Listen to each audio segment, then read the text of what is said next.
बिस्मिल्लाहिर्रहमानिर्रहीम। अच्छा जी, अभी हम पर अब जो पिछला पढ़ा है हमारे पास देखिए जो दो चीज़ें आती हैं, एक फ़िक़्ह होती है और एक होती है इल्म कलाम।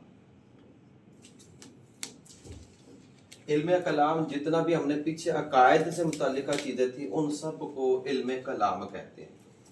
इसके अंदर जो बुनियादी बातें आपने ज़हन में रखनी है, पहली बात ये कि इन तमाम का ताल्लुक इंसान के एतकादात से, जो हमारे यकीन जितने भी हैं उस इल्म में, जिस इल्म में ये बात की जाती है एतकादात से मुताल्लिक हमारे जो यकीन है उसको इल्म कलाम कहते हैं। और फ़िक़्ह वो होगी जो हमारी प्रैक्टिकल सूरतें होंगी, नमाज हो गई, रोज़ा हो गया, ज़कात हो गया, हज हो गया, इसी तरह तिजारत हो गई, ठीक है जी, और निकाह हो गया, तलाक हो गई, ये सारी की सारी आ जाती हैं फ़िक़्ह के अंदर। यानी इसकी वैसे तो जो है हमारे पास अहकाम दो तरह से आते हैं, एक आते हैं असली या एतकादी और एक होते हैं फुरूई। फुरू जो होती है वो होती है शाख वगैरह, उसकी जुज़े। तो ये असल में इस पर हमारे ईमान की दारोमदार है, तो ये बनती है उसकी, ये हमारे ईमान की असल बनेगी और ईमान लाने के बाद उसकी फिर कुछ शाखें बनेगी जिनको फुरूआत कहते हैं। तो ये असल में फुरूई मसाइल हैं, फुरूई मसाइल। इसलिए इस मामले में तो आपको किसी भी मज़हब का कोई इख्तिलाफ नहीं मिलेगा।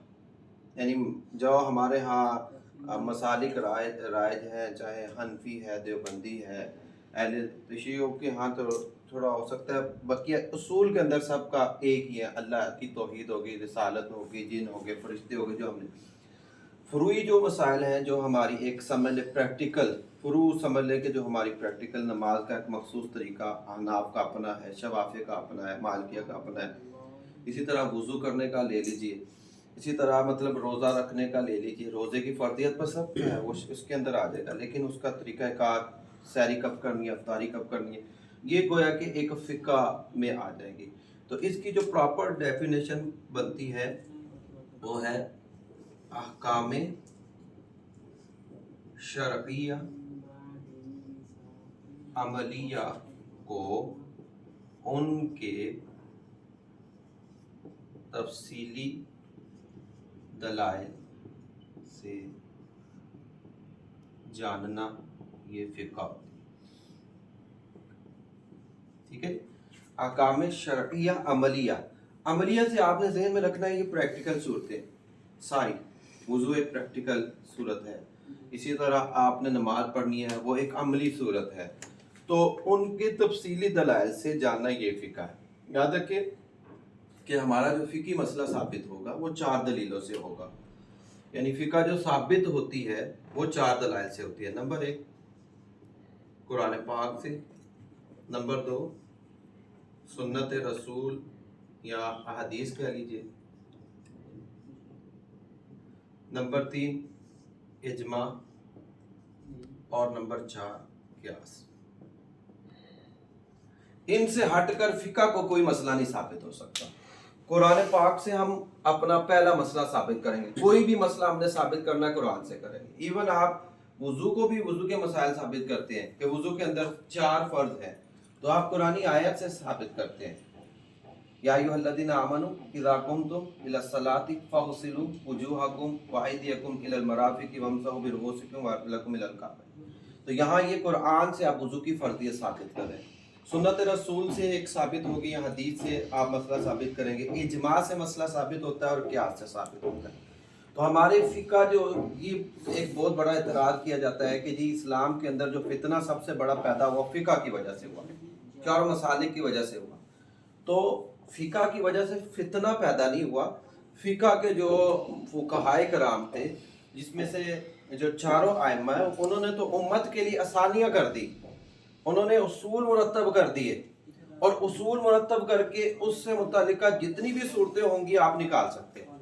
लेकिन जब प्रिंसिपल होता है ना, ये ज़रा ज़हन में रख लें आप, माशाल्लाह सीनियर हज़रात को पता है, जो प्रिंसिपल होता है उससे रिलेटेड जितनी भी एग्जाम्पल होती है वो हल की जा सकती है।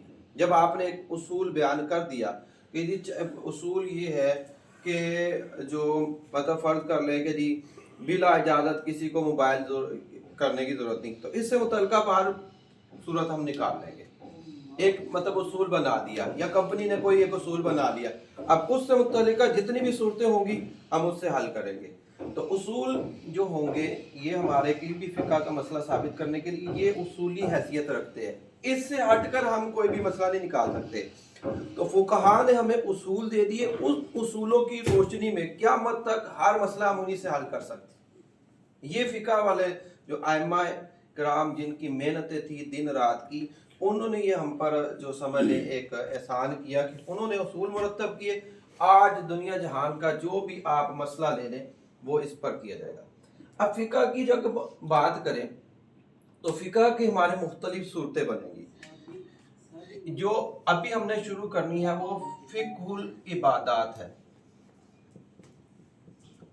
کون سی شروع کرنی ہے جی؟ ابھی ہم نے فقہ العبادات ہے، پھر یہ فقہ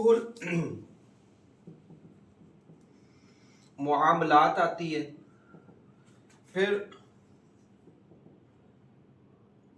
جو ہے اس میں فقہ التجارت آتی ہے، اور بھی مطلب فقہ کی بہت ساری صورتیں آ جائیں گی۔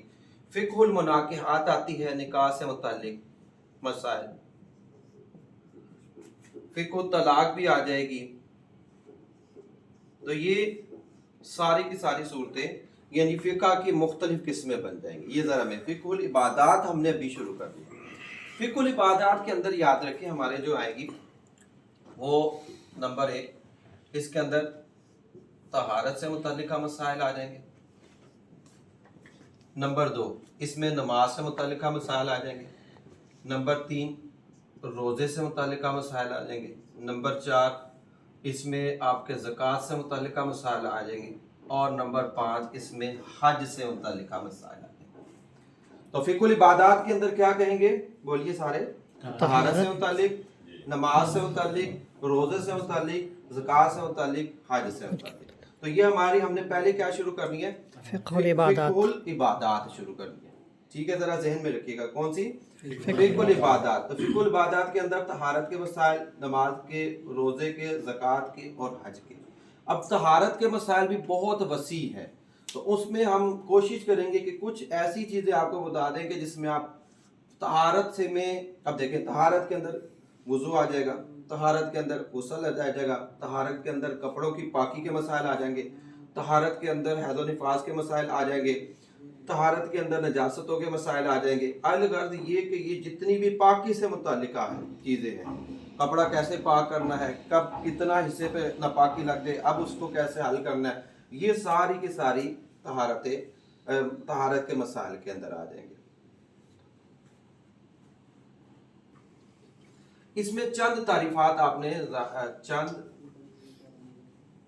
اہم تعریفات، یہ ذرا کچھ تعریفات ہیں آپ نے ان کو ذہن میں رکھنا ہے۔ نمبر 1 اس کو فرض اعتقادی، فرض اعتقادی یاد رکھیں کہ فرض بمعنی ضروری کا استعمال ہوتا ہے، اور یہ جو اصول فقہ کے اندر فرض اور واجب بعض اوقات ایک معنی میں بھی استعمال ہوتا ہے۔ تو فرض اعتقادی اس کی ڈیفینیشن بنے گی کہ جو دلیل قطعی سے ثابت ہو، جو چیز دلیل قطعی سے ثابت ہو اس کو فرض اعتقادی کہتے ہیں۔ دلیل قطعی کیا ہوتی ہے؟ دیکھیں ایسی دلیل جس میں کسی طرح کا شبہ نہ، دلیل قطعی کسے کہتے ہیں؟ ایسی دلیل جس میں کوئی بھی شبہ نہ ہو،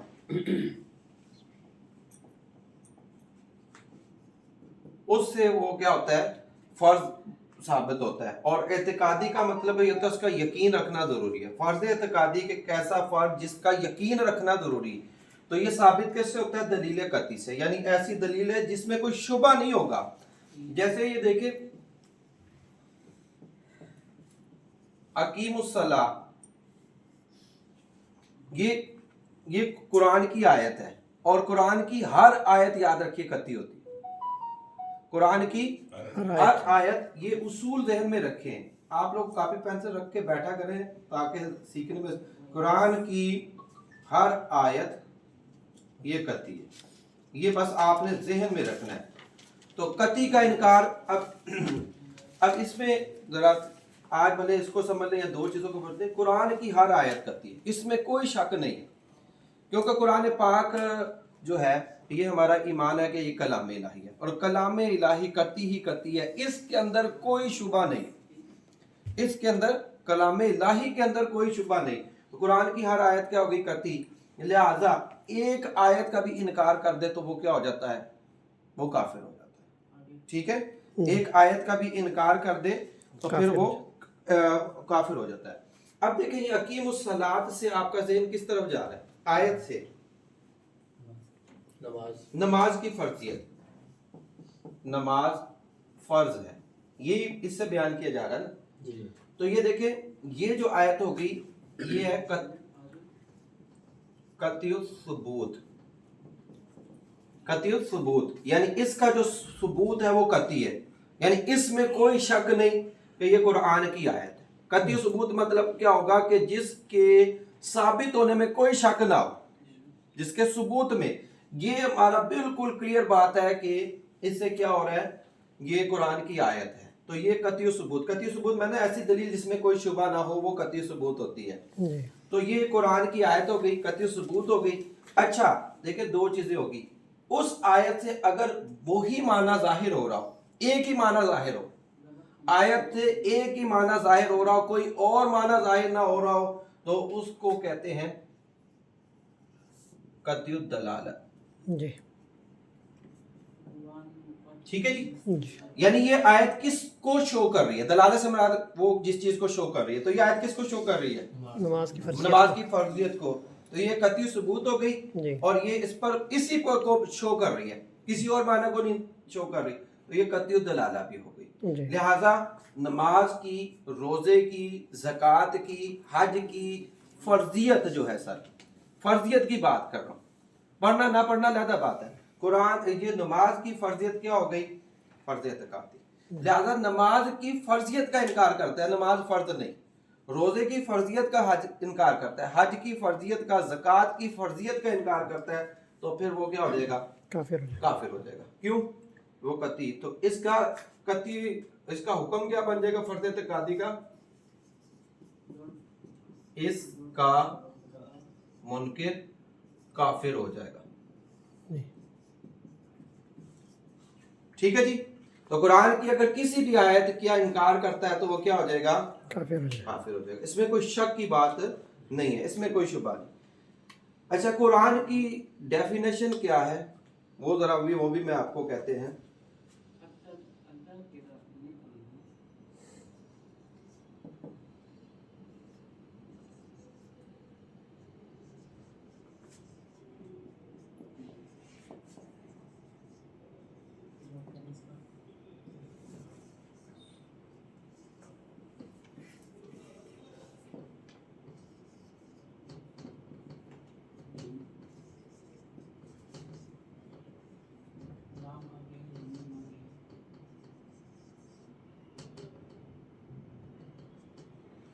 ये है जी कुरान क्या क्या? हुवल किताबु अल मुनज़्ज़लु अला रसूलिही, अला रसूल कर ले, अल मकतूबु फिल मसाहिब अल मनकूलु अनहु नकलन मुतवातिरन बिला शुबह। बेसाथ पहले हुवल किताबु अल मुनज़्ज़लु अला रसूली, अल मकतूबु फिल मसाहिब अल मनकूलु अनहु नकलन मुतवातिरन बिला शुबह। ये कुरान की तारीफ है। यानी कुरान एक ऐसी किताब है जो रसूलुल्लाह सल्लल्लाहु अलैहि वसल्लम पर नादिल हुई, सहीफों में लिखी गई। सहीफों में कुरान सहीफे में ही लिखा गया ना, यानी औरात में। तो आपसे नकल मुतवातिर के साथ रिवायत की गई है, ऐसी नकल मुतवातिर जिसमें शुबा नहीं। देखिए नकल मुतवातिर जिसको इतने लोग रिवायत करें, नकल मुतवातिर को ध्यान में रख लीजिएगा कि जिसको इतने लोग बयान करें कि जिनको हम झूठा कह ही नहीं सकते। तो कुरान इतने लोगों ने रिवायत किया कि ये कलाम इलाही है कि इन सब को हम झूठा नहीं। देखिए एक आधे बंदे को झूठा कहा जा सकता है, लेकिन जब लाखों लोग एक बार बयान करें कि ये कलाम इलाही है तो फिर उसको कहते हैं नकल मुतवातिर। उसको क्या कहते हैं? नकल मुतवातिर। और नकल मुतवातिर का इनकार कुफ्र है। नकल मुतवातिर का इनकार कुफ्र है। तो बहरहाल एक फर्ज एतकादी आप लोगों को समझ आ गया कि जो दलील कती से साबित हो, यानी ऐसी दलील से जिसमें कोई शुबा ना हो, उसको क्या कहते हैं? फर्ज एतकादी कहते हैं। और फर्ज एतकादी का हुक्म क्या आ गया? इसका मुनकिर क्या हो जाएगा? काफिर हो जाएगा। कुरान की हर आयत क्या है? वो कती है, लिहाजा कुरान की आयत का इनकार क्या हो जाएगा? काफिर। अकीमुस सलात ये कती सबूत है और इससे नमाज की फर्जियत साबित हो रही है, लिहाजा कती दलालत भी होगी इस हवाले से। इस बुनियाद पर नमाज की फर्जियत का जो इनकार कर देगा वो काफिर हो जाएगा। मेरे ख्याल में आज के लिए इतना काफी है। ठीक है, हरकती होगी वो कल